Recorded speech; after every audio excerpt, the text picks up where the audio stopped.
Something is keeping Peter from coming to me, so I'm gonna go to him. You guys kill me. She locked the gate, remember? I don't care about gates. I'm going home. What? What did you say? No way. Shadow, wait! It's too far! You don't know the way! And what if they come back here looking for us? It's time to go, Sassy. I'm going home.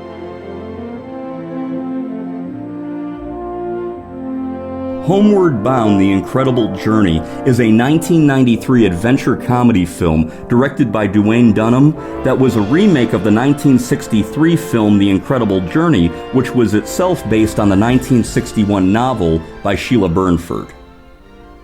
In Fresno, California, Bob Seaver, played by Robert Hayes, marries single mother Laura Burnford, played by Kim Greist. The ceremony is briefly interrupted by the three pets of Laura's children. Immature American bulldog Chance, voiced by Michael J. Fox, who belongs to young son Jamie, played by Kevin Chavala.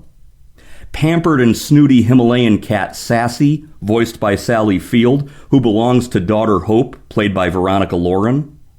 And the wise old golden retriever Shadow, voiced by Don Ameche, who belongs to his faithful owner, Laura's oldest son Peter, played by Benji Thal. Bingo. Now we're talking turkey. Oh, back off, old man. You were just jealous because I smelled it first. Would a rolled up newspaper mean anything to you? No. Why? All right, okay. Just wanted to smell it. To make sure it was safe for people. I'm keeping my eye on you, pup. They're not taking these pets to San Francisco with them, are they? No, Laura has a friend from college who has a ranch up near Bishop, and she's agreed to keep the animals while they're gone. Ladies, please, you gotta help me. I'm starving. I can't remember when I had my last into a pile of bleached bones, so please. Go on, What do you want to shake a paw? Shake hands? Right. You need training. You need the training. Oh, great. And I suppose you know a better way. Yes, I'll get food by acting like I don't want food. Chance is cynical, not wanting to be a member of a family, much to the dismay of Sassy and Shadow. After the wedding, the family has to temporarily move to San Francisco for Bob's job. They decide to leave the pets at a ranch belonging to Laura's college friend Kate, played by Jean Smart. I don't know how to thank you enough for what you're doing. Oh, are you kidding? The more the merrier. I just have to take that one short trip that I told you about. Going away? Oh, Peter, I help drive the horses to winter grazing every year. Just for a couple of days. Well, who's going to take care of Shadow? And Oh, my neighbor Frank. He always watches the animals while I'm gone. Don't worry. He's very trustworthy. Do you have a minute to come in? I wish we could, but we've got a long way to go. Come on, Shadow. When Kate goes on a cattle drive, she leaves the animals to be looked after by her friend and neighbor Frank, played by Gary Taylor. She leaves him a note telling of how much fun she had deciding to take the pets into town, and then thanking him for watching them while she goes on her cattle drive. However, half of the note is lost. With Kate gone and the family still away, the pets become increasingly stressed that perhaps they have been abandoned. Something doesn't smell right. They've been gone way too long. Much longer than they should have been. Something's really wrong. Wake up and smell the kibble. They dumped us. No, it isn't true. They love you and they dump you. Not Peter. You could be right, Shadow. It's been too much time, way too much time. Shadow, refusing to believe that Peter would abandon him, decides to make his way home, soon accompanied by Sassy and Chance. You won't make it out there on the road. That's where they catch you and take you to the pound. I'm staying right here. Huh? Oh, Brazil returns. Hey, guys, wait up, I'm coming. Oh, don't let him eat me. Don't let him eat me. Oh,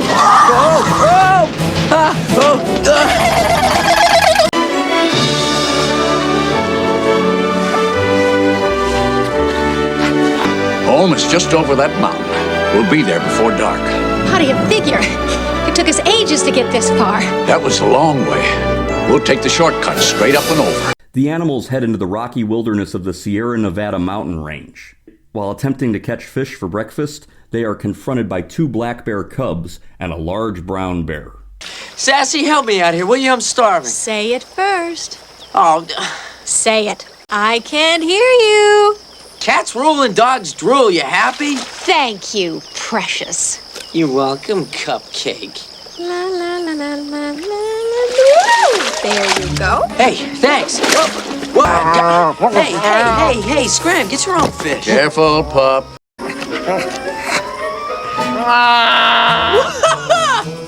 You guys catch that? Look, when Chance scares somebody off, they be gone. Chance. Lousy punks think 'cause they're bigger than me, they can steal my fish. Well, they ain't even that big. Chance, get away from there. What is this? Gosh, you look hungry. May I recommend the trout? While crossing a river, Sassy falls in, with Shadow trying desperately to save her.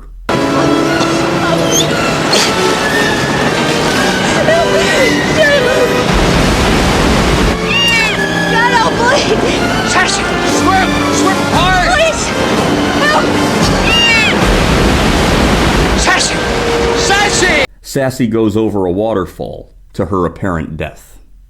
I had a responsibility to Sassy, to love her and protect her, the same as I have to you and to Peter, and the same as you have to Jamie. But we didn't ask for this job. We didn't have to. It's built in. Has been ever since the dawn of time, when a few wild dogs took it upon themselves to watch over man. Meanwhile, Kate returns from her cattle drive and confronts Frank about the location of the animals. She contacts a forest ranger and then has to break the news to Bob, Laura, and the kids. Peter angrily confronts Bob about the loss of Shadow. We're going to do everything we can to find him. But we have to be patient. We have to do something. We need to be realistic. I don't care what you think. I told you he'd think I abandoned him, but you made us come anyway. It's your fault. It's all your fault. Peter. Peter then heads to the local police station, receiving advice from a desk sergeant played by Ed Bernard. This is the San Francisco Police Department. We can't go chasing after stray cats and dogs. I'm sorry, but we got more important things to do. Well, this is important to me and my brother and sister. What are we supposed to do, just forget about them? Let me tell you something that might help you out. Sometimes, when we're looking for a suspect, we make up these reward posters and we put them up all over the city. Now, sometimes it works, sometimes it doesn't. But it's a shot. Yeah, maybe I'll do that. Hey, kid. Good luck. Thanks. Bob decides to make flyers to send to the park rangers in a desperate hope of finding the missing animals. Who made these? Bob did. He did? Yeah, I sent him everywhere. Why didn't he say anything about it? That's the way you talked to him the other night. I think he's afraid to even look at you. I miss Shadow, Mom. Oh, Really miss him? you do. Over the next 2 days, Shadow and Chance continue their journey, unaware that Sassy survived her ordeal and has been nursed back to health by an outdoorsman named Quentin, played by William Edward Phipps. She eventually finds herself reunited with Chance and Shadow. Sassy? Couldn't be. Sassy! Sassy! My boys. My boys. Sassy! Whoa, go for it. Chance. Shadow. Sassy! Oh, Shadow. I thought I'd never see You're you alive. again. Oh, Sassy! Can the three survive their incredible journey and find their way back home? Although this film is a remake of the 1963 version The Incredible Journey and based on Sheila Burnford's novel of the same name, the main characters' names and breeds have been changed. In the film, Chance is an American Bulldog, while in the novel his name is Luath and he is a Labrador Retriever. In the film, Shadow is a Golden Retriever, while in the novel his name is Bodger and he is a Bull Terrier. In the film, Sassy is a female Himalayan cat, while in the novel she is a male Siamese cat named Tao. Even though the film takes place mostly in rural California, it was all filmed in rural Oregon and the Oregon wilderness. The movie is dedicated to producer Franklin R. Levy, who died during the film's production. The movie was produced from the summer of 1991 to spring 1992. John Candy, Rick Moranis, Bill Murray, Dan Aykroyd, Harold Ramis, Tom Hanks, Daniel Stern, Tim Allen, Robert Carradine, Tommy Lee Jones, Jerry Seinfeld, Pierce Brosnan, Steve Martin, Martin Short, John Goodman, Robin Williams, Billy Crystal, John Ratzenberger, and Kelsey Grammer were all considered for the role of Bob Seaver. Dustin Hoffman turned down the role, and the role went to actor Robert Hayes. Kim Basinger, Gina Davis, Faith Ford, Elizabeth Perkins, Sharon Stone, Mary Louise Parker, Michelle Pfeiffer, Meg Ryan, Heather Locklear, Reba McEntire, Melody Thomas Scott, Melanie Griffith, and Kelly Preston were all considered for the role of Laura Seaver. The role went to Kim Greist. Tom Cruise, Charlie Sheen, and Emilio Estevez were considered for the voice of Chance. The voice role went to Michael J. Fox. B. Arthur was the first choice for the voice of Sassy, but they found Arthur's voice to be too serious and rough. Rene Russo and Catherine O'Hara were considered, and Kirstie Alley had to turn down the voice role due to filming the 1993 movie Look Who's Talking Now. That film also involved talking animals. Sally Field landed the voice role of Sassy. Walter Matthau was the first choice to voice Shadow, but turned it down due to other commitments. Jack Lemmon was considered, and the voice role ended up going to actor Don Ameche. This was one of Ameche's final movies before his death the year of the film's release. This is one of the rare talking animal movies in which the animal's mouth doesn't move in sync with their lines.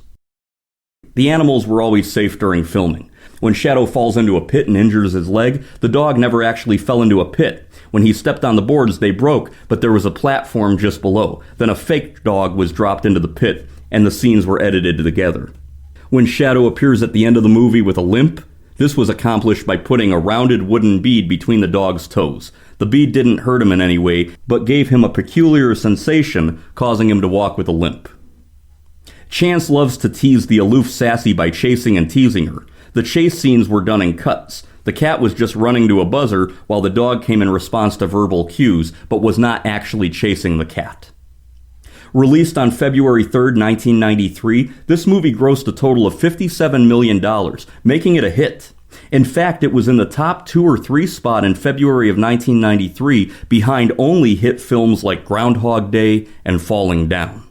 Because the animals are cute, very cute. In fact, if you don't have a pet cat or a pet dog before you see this movie, beware, because your kids are going to be requesting one in earnest after they see this most enjoyable film. I like it. You're right that the plot is totally preposterous, but you're also right that, and even for me, I kind of fell for part of it. Well, you know, can I tell you, when I walked out in the lobby after this film, a Chicago cop came up to me and said, "I'm a Chicago cop." I had tears in my eyes. Now, you said, well, I want somebody else on my beat. What I didn't tell him is that I was a little choked up, too. I didn't really? have the gun. Well, that's really well, you'd throw me against the wall. That is heart-touching and heart-tugging. It really is. 2 thumbs up for Homeward Bound, The Incredible Journey, and those brave, plucky little pets that brought a tear to a Chicago policeman's eye. Yeah, well, I'll tell you, that's the best film on the show. That's the film that at least is in touch with what it wants to be and gets there right away. The other film's not so good. Any kid growing up in the 1990s saw this movie 100 times, and I was one of them. I saw it shortly after it was released, and it works. I recall going with my mom and my younger sister to see the sequel to this movie in theaters in early 1996. I gotta be honest, the musical score of this film by Bruce Broughton really adds a lot to the film. I watched it in the 2020s and found myself somewhat emotional watching it, and I have seen others react the same way. Whether it's the good storytelling, the music, or the nostalgia for the early 1990s Disney of my childhood, that I don't know. Regardless, I highly recommend the 1993 adventure film Homeward Bound, The Incredible Journey.